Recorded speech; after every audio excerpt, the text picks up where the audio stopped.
नमस्कार दोस्तों, आपका स्वागत है हमारे YouTube चैनल पर, जहां आज हम चर्चा करेंगे स्टीव जॉब्स के बारे में। स्टीव जॉब्स आज भले ही हमारे बीच में नहीं रहें, लेकिन उन्होंने अपनी छाप करोड़ों लोगों के दिलों में छोड़ दी। उन्होंने बहुत कम समय में अपने इनोवेशन से दुनिया में एक नई क्रांति ला दी। स्टीव जॉब्स को उनकी सफलता रातों रात नहीं मिली। स्टीव जॉब्स की सफलता के पीछे उनके जीवन का कठिन संघर्ष रहा है। स्टीव जॉब्स स्टोरी आज के युवाओं को कुछ अलग करने की प्रेरणा देती है। आज की इस रियल लाइफ सक्सेस स्टोरी के जरिए आज हम स्टीव जॉब्स के बारे में बताएंगे।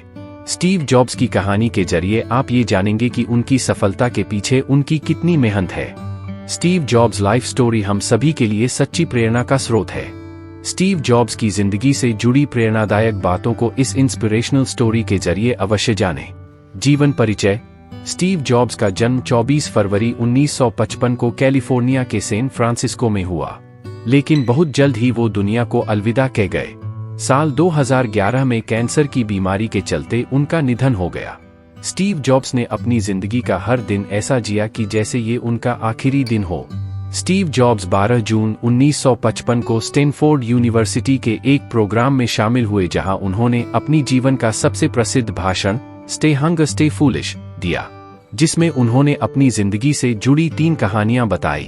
स्टीव जॉब्स ने पहली कहानी बताते हुए कहा कि मुझे कॉलेज से निकाल दिया गया था, लेकिन ऐसा क्यों हुआ ये बताने से पहले मैं आपको अपने जन्म की कहानी बताता हूँ। मेरी माँ एक कॉलेज छात्रा थी और अविवाहित थी। वह मुझे किसी ऐसे दंपति को गोद देना चाहती थी जो ग्रेजुएट हो।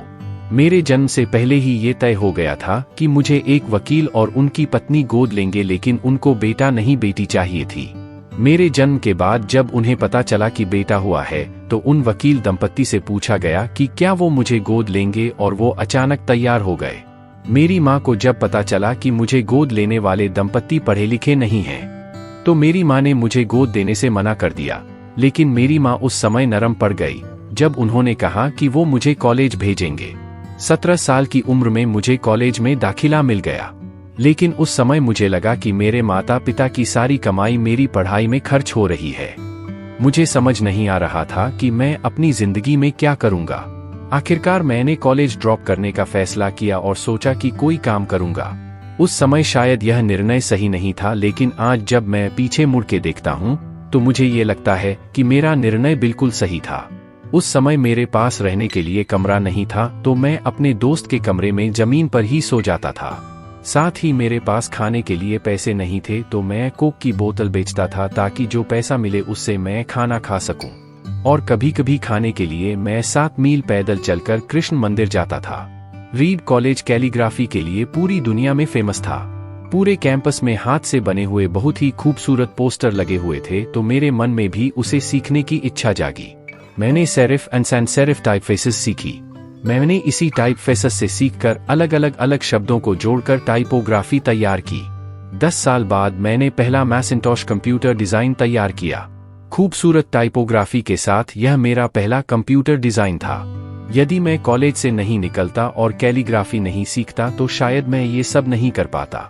अपनी दूसरी कहानी में वो बोलते हैं कि मैं इस मामले में लक्की रहा कि मैंने जो चाहा वो किया। वॉजेनिक और मैंने गैराज में एप्पल की शुरुआत की। तब मेरी उम्र 20 वर्ष की थी। हमने बहुत मेहनत की और 10 सालों में ही हम बहुत ऊपर पहुंच गए।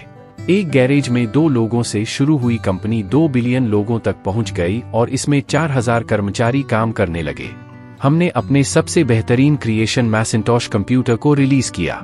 जैसे जैसे हमारी कंपनी आगे बढ़ी, हमने एक प्रतिभाशाली व्यक्ति को कंपनी संभालने के लिए चुना।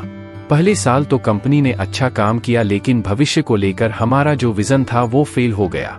मैं अब 30 साल का था और मुझे कंपनी से निकाल दिया गया। मुझे लगा कि मेरी ही कंपनी से मुझे कैसे निकला जा सकता है।